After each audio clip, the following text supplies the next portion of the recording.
RS brothers లో ఆషాఢం KG sale మళ్ళీ మొదలైంది. మరెన్నో క్రేజీ ఆఫర్స్ ఖైదీ చేయండి ఆర్ఎస్ బ్రదర్స్.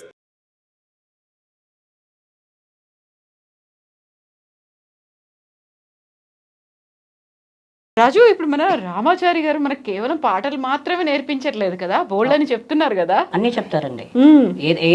ఏదైనా చేస్తే ప్రతిదీ ఎవరైనా ఏదైనా చేసినప్పుడు దాన్ని ఏమంటారంటే ఇది మాయ రోగం అని చెప్తారు. ఇది తప్పు, ఇది చేయొద్దు, ఇది చేయొద్దు, ఇది చేస్తే మీ అందరికి మాయ రోగాలు కమ్ముకుంటాయని చెప్తారు. మీరు ఇలా చేస్తే ఆయారాం గయారాం అని చెప్తారు. మీరు ఎక్కడైనా సింగింగ్ పాడాలి అంటే మీరు ఇలా ఏమి నేర్చుకోకుండా వెళ్ళొద్దు. మామూలుగా మీరు కోరస్ సింగర్స్ అయిపోతారు. మీరు సింగర్ కావాలంటే మీకు ఇవన్నీ రావాలని చెప్తారు. కోరస్ కూడా పాడాలి నాన్న, కోరస్ పాడాలి, మెయిన్ పాడాలి, కానీ అక్కడే ఆగొద్దు. అది నువ్వు ఒక సోలో సింగర్ అవ్వాలి, ఏదైనా పాడాలి, ఏ పాట అయినా పాడాలి, అన్నిటినీ గౌరవించాలి, కానీ ఒక చోట ఆగిపోవద్దు. అది నేను చెప్పేది. అంతే కదా. ఇప్పుడు మనకు పాటలు నేర్చుకోవాలని ఎంత పట్టుదల ఉందో, దాంతో పాటుగా గురువు గారు ఏం చెప్తున్నారు, ఎందుకోసం చెప్తున్నారు అనేది కూడా వినాల్సిందే కదా. వినాలి. ఏది మంచి ఏది చెడు అని చెప్పేదే గురువు కదా. అవును, అందుకే కదా ఏంటంటే గురువులు లేకపోతే మనకి ఏ ఫోన్లు చెప్పవు కదా. అవును కదా, మనం చాలా సింపుల్ గా చెప్పేశాడు. గురువులు లేకపోతే ఫోన్ లో ఏం చెప్పలేవు, ఏం చేయలేవు. మరి మామూలుగా నేను కరోనా వచ్చినప్పుడు ఆన్లైన్ లో ఎన్నిసార్లు నేర్చుకున్నా, అయ్యో మిస్ అయ్యాని. ఆన్లైన్ లో ఏం వింటాం, ఒక్కోసారి ఫోన్ ఆగిపోద్ది, అవును, ఒక్కోసారి కరెంటు పోద్ది, ఒక్కోసారి ఇంకేదో అవుద్ది, స్ట్రక్ అయిపోద్ది, సిగ్నల్ ఉండదు.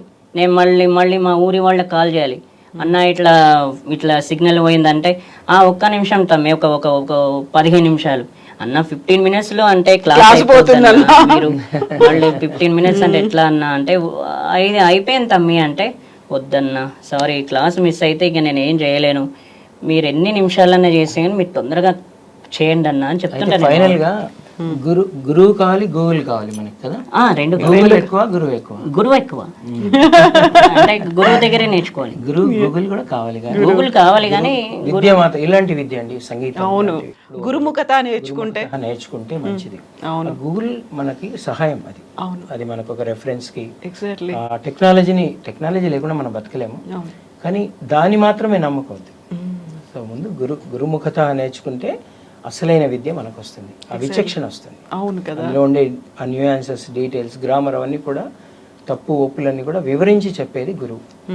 అప్పుడు దాని తర్వాత గురువు దగ్గర నేర్చుకున్న తర్వాత ఆ టెక్నాలజీని మనకి సహాయకారిగా, ఇప్పుడు మీరు ఇందాక అన్నారు ఐప్యాడ్ పెట్టుకొని పాడుతున్నారని, అట్లాంటిదంతా కూడా తప్పకుండా అది కూడా గొప్పదే. బట్ ఇలాంటి సంగీత విద్య, ఏ విద్య అయినా సరే నాకు తెలిసి వీలైనంత వరకు గురుముఖత నేర్చుకుంటే అది సంపూర్ణంగా వస్తుంది. అవును. సో రాజు, ఇప్పుడు గురువు గారు పాఠాలు నేర్పిస్తున్నారు, పాటలు నేర్పిస్తున్నారు, అన్నీ నేర్పిస్తున్నారు కదా. దీంతో పాటుగా మీకు ఎప్పటి నుంచో చిన్నప్పటి నుంచి ఉన్న ఒక కళ కదా, ఒక కళను కూడా తీర్చారు కదా రామాచారి గారు. ఏంటా కళ? ఎస్పి బాలు గారిని కలవాలని నేను చిన్నప్పటి నుంచి అనుకున్నా. అక్కడ ఏమైంది, మామూలుగా ఎస్పి బాలు గారిని కలవాలంటే నేను ఇంకోటి తెలుసా, 2004లో షూటింగ్ కూడా వెళ్ళా. చిన్నప్పటి నుంచి జరిగాయి షూటింగ్లు, కానీ నాకు తెలియదు. 2004లో నేను షూటింగ్కి వెళ్తే అక్కడ Arjun sir, hero Arjun sir, మీకు తెలిసే ఉంటుంది, తమిళ హీరో. అక్కడ ఆయనను అంటే చెన్నైలో ఉంటారమ్మా, నేను కల్పిస్తానని చెప్పారు. కల్పిస్తానని చెప్పగానే మళ్ళీ మధ్యాహ్నం లంచ్ టైంకి నువ్వు భోజనం చేసిరా, నేను మాట్లాడతానన్నారు. సాయంత్రం 5 గంటలకు షూటింగ్ అయిపోతుందండి. ఇప్పుడు సార్ పక్కన నేను కూర్చున్నట్టు అర్జున్ సార్, అటు పక్కన Krishna Vamsi sir, director Krishna Vamsi sir, మేము ముగ్గురం కూర్చున్నాం. ఇదే డబ్బా అండి, రూపాయి బిళ్ళ, అదే రూపాయి బిళ్ళ పెట్టుకొని ఆయన వీళ్ళిద్దరు ముందు పాడా, సార్ ఈ అబ్బాయికి మంచి సింగర్ అయ్యే ఛాన్సెస్ ఉన్నాయి, మనం ఎలాగైనా తీర్చాలి అని చెప్పేసి ఆయన పరిచయం చేశారు. ఈయన కృష్ణవంశీ సార్, ఈయన డైరెక్టరు అని చెప్పారు. అది ఏ సినిమా, శ్రీ ఆంజనేయం షూటింగ్. మీకు తెలిసిందే, ఆ శ్రీ ఆంజనేయం సినిమాకి డబ్బింగ్ ఆర్టిస్ట్ ఎవరు తెలుసా మీకు? ఎవరు? ఎస్పి బాలు గారు. శ్రీ ఆంజనేయం సినిమాకు ఆయన అర్జున్ సార్ కు డబ్బింగ్ ఎస్పి బాలు సార్.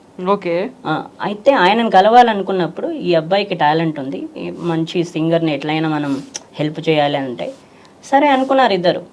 మరుసటి రోజు వాళ్ళు రాలేరు, అంటే అర్జున్ సార్ రాలా, నితిన్ సార్ వచ్చి వాళ్ళని ఏమడగను. అట్లా మళ్ళీ టెన్షన్, ఎస్పి బాలు గారిని కలవలే.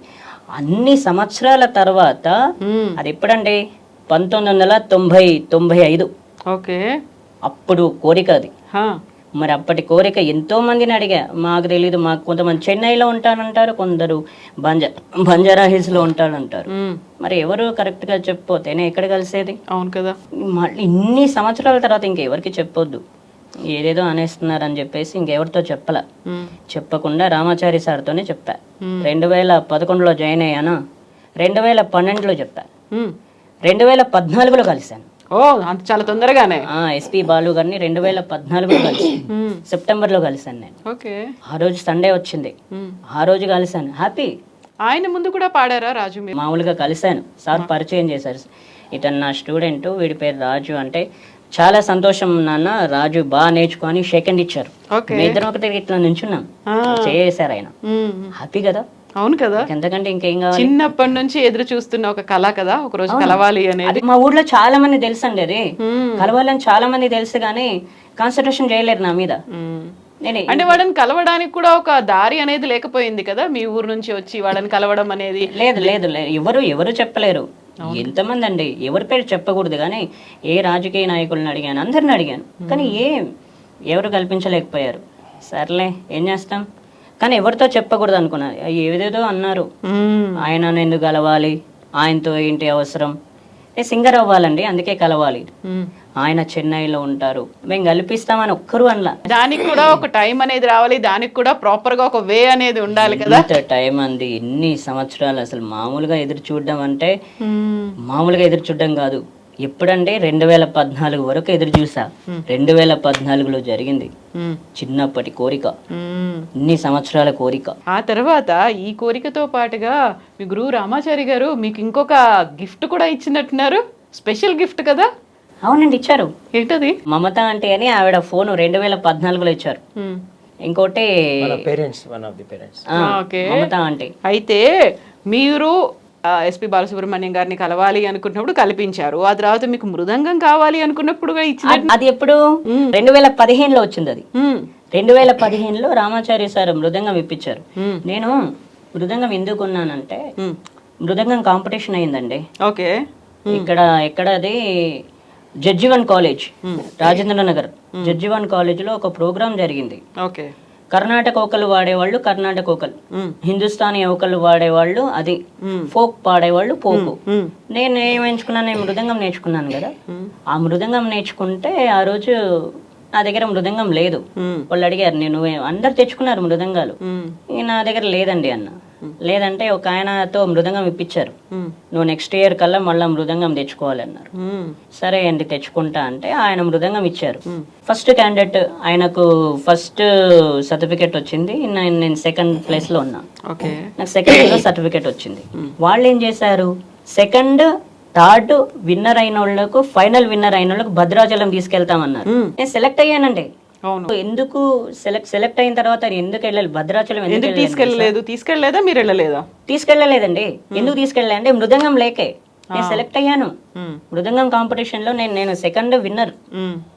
ఫైనల్ కు నేను మళ్ళీ ఫైనల్ దాకా వచ్చాను, కానీ ఫైనల్ విన్నర్ అయిన వాళ్ళని మృదంగం తీసుకెళ్తా అన్నారు. అంటే సెకండ్ థర్డ్ ఫైనల్ విన్నర్ అయిన వాళ్ళని తీసుకెళ్తామంటే నేను సెకండ్ విన్నర్ అయ్యాను, కానీ ఇక్కడ మృదంగం లేదు. నువ్వు మృదంగం తెచ్చుకున్నావు అని మళ్ళీ సెకండ్ అడిగారు. లేదండి తెచ్చుకోలేండి. మీకు ఎన్నిసార్లు ఇవ్వాలని ఒక మేడం తిట్టింది నన్ను, చెప్పకూడదు పేరు చెప్పకూడదు, తిట్టారు. తిట్టిన తర్వాత సరే మృదంగం లేదండి నా దగ్గర అని అంటే, నువ్వు భద్రాచలం వచ్చే కల్లా మృదంగం తెచ్చుకో అని అన్నారు. తెచ్చుకో అన్నారు కానీ మృదంగం లేదు. ఆ రోజు విన్నర్ అయినా నేను మృదంగం తెచ్చుకోలేక వెళ్ళలేదు. మృదంగం వచ్చి ఏం లాభం, నేను సెలెక్ట్ అయ్యి ఏం లాభం, పోయింది ఛాన్స్. అందుకని అడిగాను, సార్ నాకు మృదంగం కావాలి సార్, నేను జయకుమార్ సార్ దగ్గర మృదంగం నేర్చుకుంటున్నా, నాకు కావాలి అంటే సార్ బర్త్డే గిఫ్ట్ నీకు ఇచ్చారా? అవునండి, January 22 ఆయన బర్త్డే. ఓకే. ఆ రోజు ఇప్పిస్తాను. ఎవరెవరు ఉన్నారు అక్కడ అంటే Dil Raju sir, RP sir, Ramachari sir, వీళ్ళందరూ ఉన్నారు. వాళ్ళ ముందు చెప్పారు. ఓకే. అది ఫిబ్రవరి anniversary day, LMA anniversary day రోజు నాకు వచ్చింది. ఆ రోజు ఇప్పించారు గిఫ్ట్. అప్పుడు అనిపించింది, ఓహో నేను సెలెక్ట్ అయ్యాను. నేను ఆ రోజు ఇట్లా మృదంగం ఉంటే హ్యాపీగానే వెళ్ళేవాడిని కదా, భద్రాచలం వెళ్ళేవాడిని. మ్మ్. భద్రాచలం నుంచి మళ్ళీ ఢిల్లీకి వెళ్ళేవాడిని ఆ.